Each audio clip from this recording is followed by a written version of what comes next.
But what are you feeling, Maria? Because we've been talking a lot, but we've never had a moment to really express this publicly. What are you feeling, Maria? Oh, I think I'm feeling a lot of really complicated emotions like the rest of us. I mean, the fact that we have been so invisible from the conversation has just been so noticeable to me. And I'm just like, whoa, man, people don't even realize. One, the assumption that we're not being assaulted. You know, if we started to go down the list, hashtag me too, hashtag yo también. If there's just the three of us started going down the list, it would not be pretty. The letter from the farm workers inspired someone, and forgive me for never mentioning her name, but someone tweeted, you know, we're talking a lot about actresses and not enough about hotel maids, right? So if this is how you treat the likes of a Gwyneth Paltrow or somebody who is, you know, powerful or, you know, power adjacent at the very least, how are you treating the poor women or the women of color, you know, in your lives, right? The only that I've heard, the only Weinstein accuser that actually had audio of one of their encounter was Ambra Gutierrez, right? And how quickly her name and her story disappeared from this whole, you know, media cycle. And it was horrifying, right? That audio was just, it was devastating to hear. The most jaded women that I spoke to spoke of listening to that audio and just being chilled to the bone, you know, and it also brought to mind Dominique Strauss-Kahn, right? That's and just exactly how quickly people looked at the woman, you know, looked at the accuser and said she's an overweight African hotel maid. Why on earth would he be attracted to her? And it was an open and shut case. And then they accused her of prostitution at some point, which was like horrible. Yeah. But I mean, and then we, you know, this conversation was, well, you know, I don't understand why women don't come forward. You know, when you're dealing with powerful men, not only will they destroy you, they'll destroy your livelihood and everyone around you. And when they surveyed hotel maids, you know, 67% said that some man had answered the door or been in the room in some way, shape, or form and had exposed himself. But this is, you know, this is an occupation where you need this job.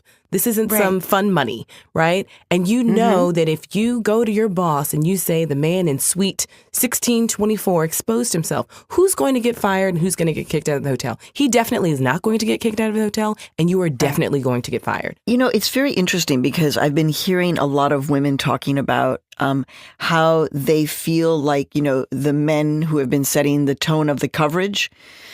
I mean, even at NPR, you know, Mike Oreskes is no longer there, but he was leading the coverage until he resigned about male sexual abusers, and he was doing the same thing. I just remember feeling like, but this is how POC feel all the time. This is how we feel. Like we do not, but we are always kind of othered by you, and you're always kind of making these determinations. It's very interesting to see women, white women, feeling this way. You know, just even in the conversation about Joe Biden 2020, right? You can Google all of the YouTube clips of him being creepy.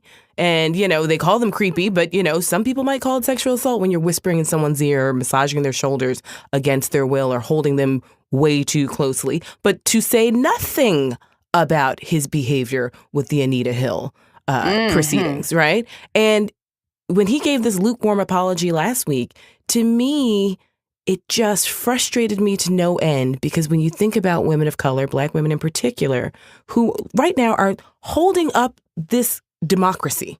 That's right? it. Yeah. If it were not for Black women, the Democratic Party, goodbye.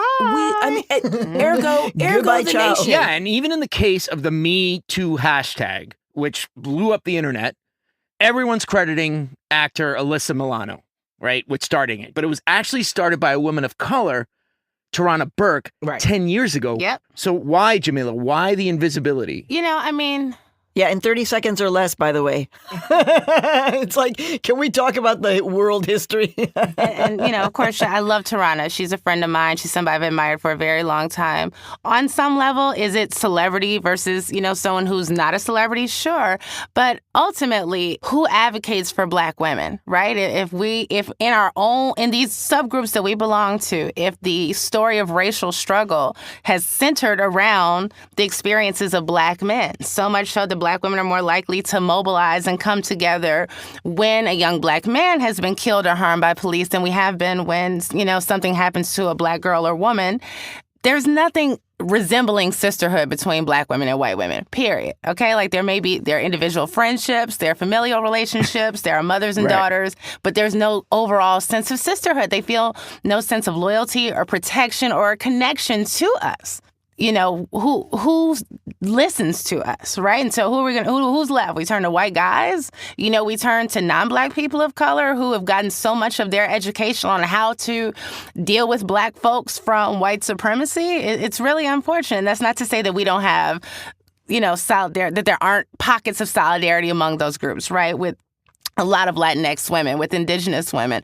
But overall, it's not unpopular to hate Black women. I suddenly had that moment of seeing the Michelle Obama fist bump cover of the New Yorker, right? And it was just like, oh my God, we remember that? How much people was like, when we hate her. Keep in mind, when Barack Obama first ran for the presidency, Michelle Obama was relegated to Black churches and HBCUs only. And it wasn't until she went on The View with her new haircut and her new J. Crew outfit that she became the Black girl best friend. Whoa, yeah. Yikes. The sidekick to white women, right? And that's when she said she wanted to be mom in chief, not a grown double Ivy lawyer. Uh-oh.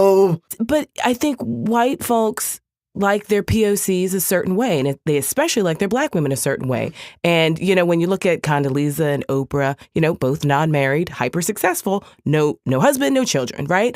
And Michelle Obama stopped being, you know, the more educated wife to her husband and became the mom. And she gardens with her double Ivy degrees from Harvard Law School and Princeton. And she's sitting there playing double Dutch and planting vegetables for 8 years. I'm not saying that she didn't do great things for health, but like, let's be clear. I think her talents could have been used in a lot of other ways for 8 years. Okay.